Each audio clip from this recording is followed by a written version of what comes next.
سيئات أعمالنا وبعد.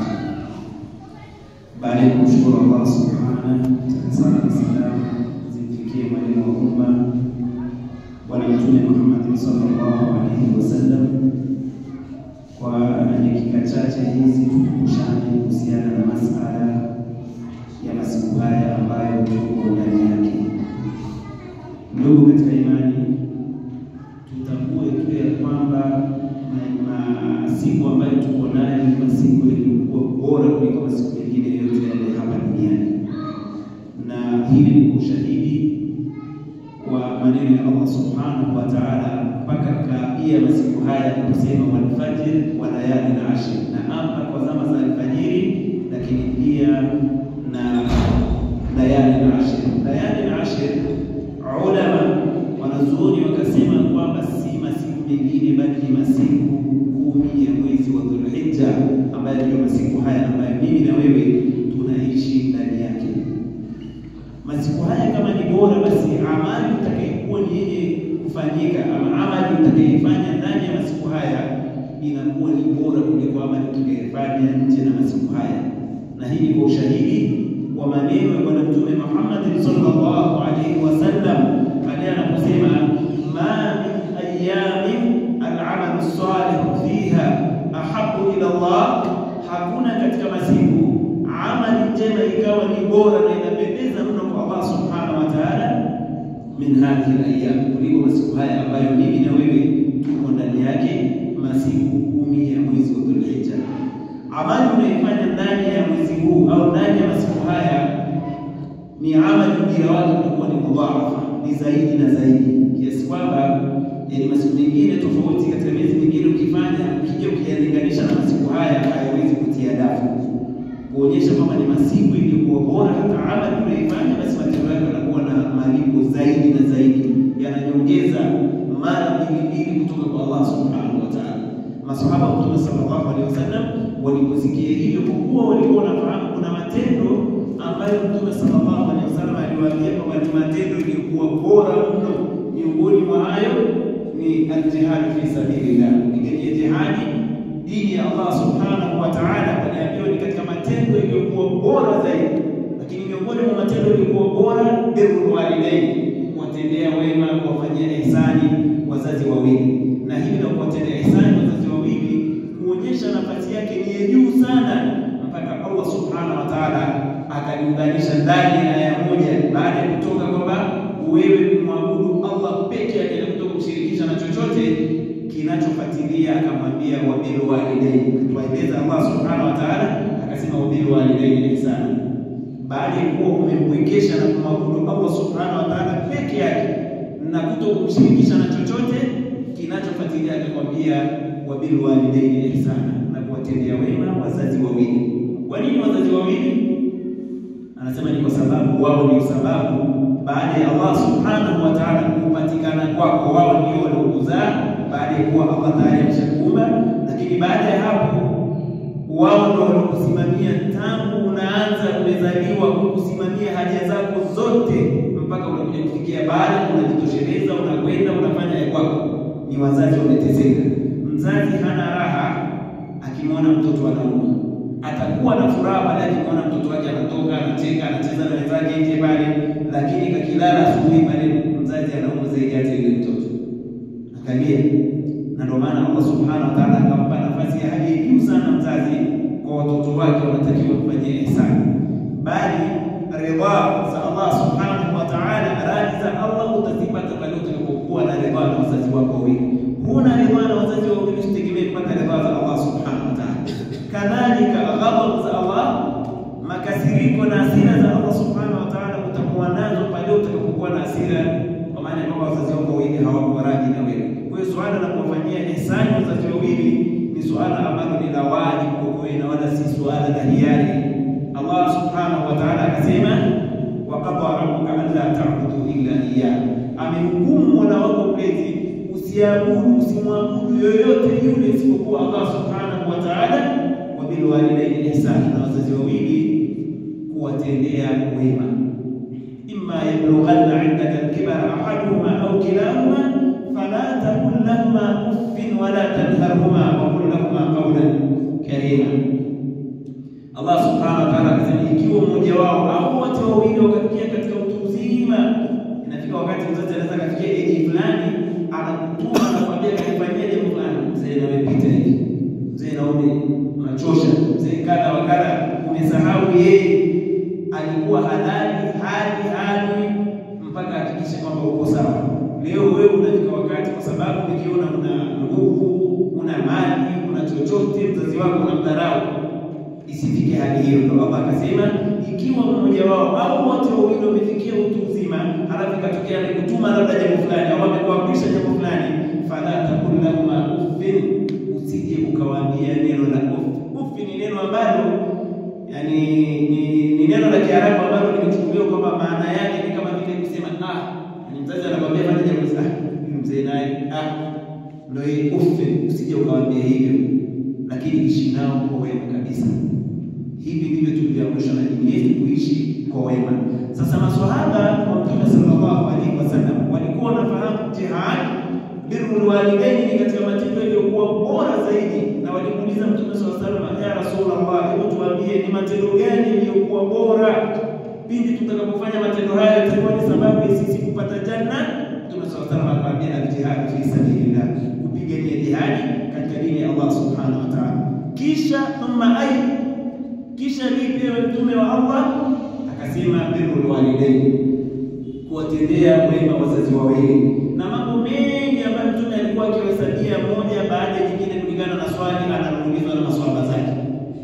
Sasa kwa kuwa tayari kwenye vichwa vyao maswahaba walikuwa wanafahamu fika kwamba kuna mambo ambayo tumeambiwa haya ni sababu ya kupata pepo na ni moja katika matendo yaliyokuwa bora duniani, Mtume sallallahu alaihi wasallam alipoambia ma min ayyamin al-'amalu salih fiha ahabbu ila Allah min hadhihi al-ayyam, ikabali haraka kwenye akili za maswahaba, wakasema mbona kuna jihad tuliambiwa ni moja katika matendo yaliyokuwa bora sana, je hata jihad pia haiwezi kufika ujira wa mtu anayefanya amali katika masiku haya?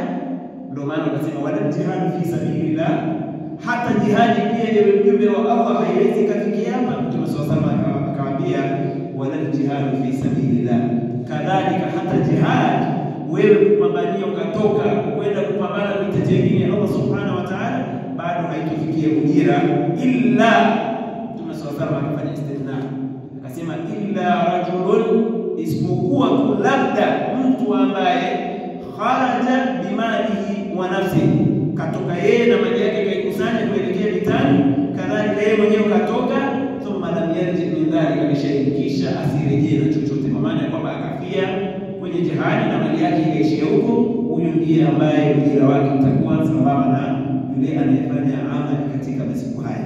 Ndugu zangu katika imani, hizi ni fadhila na ni tunu kutoka kwa Allah subhanahu wa ta'ala kwa waja wake.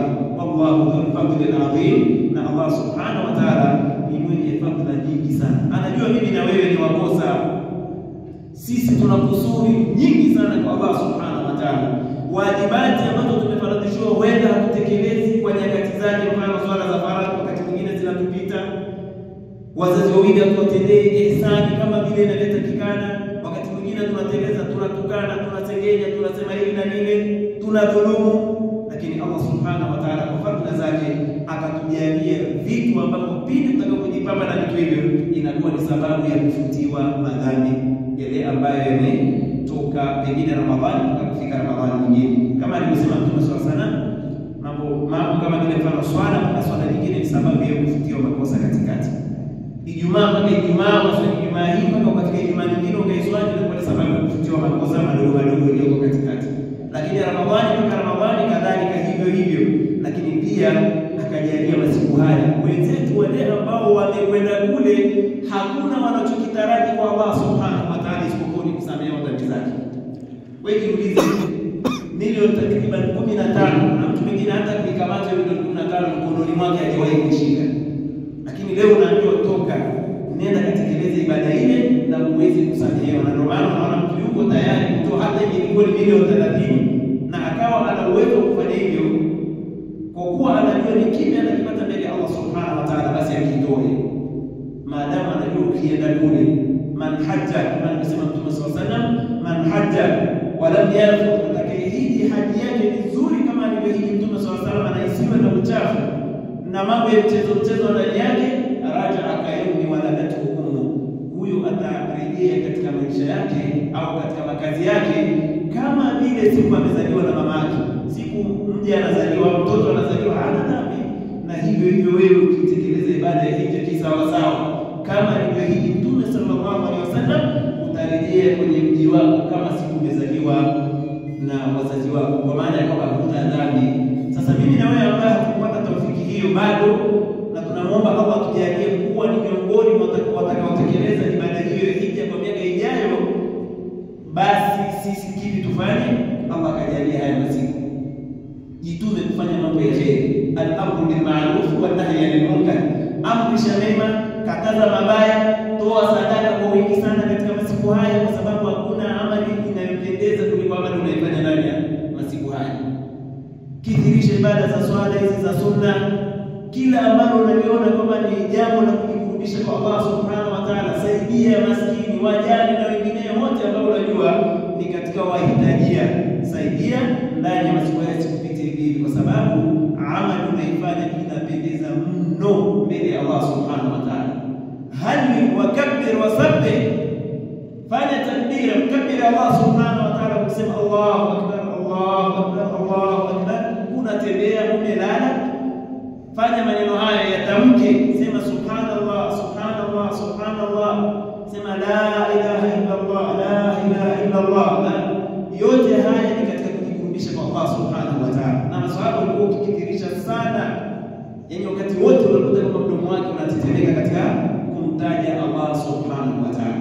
Lakini sio hilo tu, maneno ambayo ni machache sana ambayo unaweza kuyakunayo katika nyakati zako zote, kusema tu subhanallah walhamdulillah wa la ilaha illa Allah wallahu akbar wa la hawla wa la quwwata illa billah, au kusema subhanallah wa bihamdi subhanallahil azim, maneno ambayo kumalizia Mtume sallallahu alaihi wasallam anayechukulia kwamba yana uzito mno katika mizani ya imani.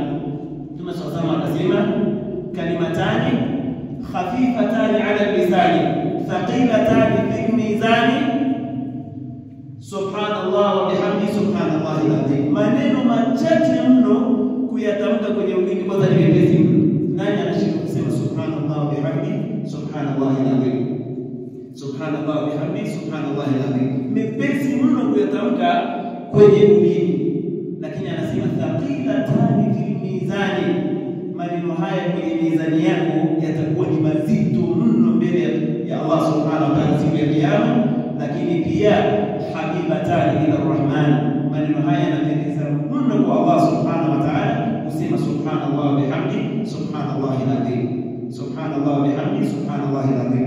Kithirisha maneno haya katika masiku haya, ili ikifika kwamba masiku haya yanapita na hali ya kuwa na wewe wenzetu kule wanasamehewa dhambi zao, lakini na sisi pia tupate kusamehewa dhambi zetu. Funga inaingia katika ibada zilizokuwa njema. Kuna uwezo kufunga kuanzia tarehe 1 mpaka tarehe 9, na siku ya 10 uwezo kufunga ni siku ya Eid. Kwa hiyo kuanzia tarehe 1 mpaka tarehe 9 kuna uwezo kufunga yote, funga. Kuna uwezo kufunga haya, basi hata ile siku ya 9 ambayo ni yaumu Arafa, siku ya Arafa ambayo siku ndugu zetu wanatekeleza ibada ile ya haji wakiwa kwenye misimamo ya Arafa, siku ya 9, mimi na wewe sunna kwetu sisi ni kufunga ndani ya siku hiyo. Ikiwa hizi siku zote umeshindwa hapa, basi siku ya 9 usikose, hakikisha unafunga siku ile. Na Mtume sallallahu alaihi wasallam anasema siyamu yaumi Arafa, somo ya siku ya Arafa, ahtasibu ala Allah an yukaffira sanatayn, funga ya siku ya Arafa na taraji kwa Allah subhanahu wa ta'ala kunisamehe dhambi za miaka miwili, yani mwaka uliopita, dhambi ambazo umeteleza ukafanya katika mwaka uliopita, na Allah tusamehe dhambi zetu. Kadhalika mwaka ujao, bado ujiingie katika mwaka ujao, lakini tayari Allah subhanahu wa ta'ala kwa fadhila zake akawa ni mwenye kutusamehe. Kwa haya machache nimuombe Allah subhanahu wa ta'ala atujalie mimman yastami'una al-qawla fayattabi'una ahsana, katika wale waliosikiliza mazuri au maneno kisha wakayafanyia kazi. Mwisho niseme subhanakallahumma wa bihamdik ashhadu an la ilaha illa anta astaghfiruka wa atubu ilayk.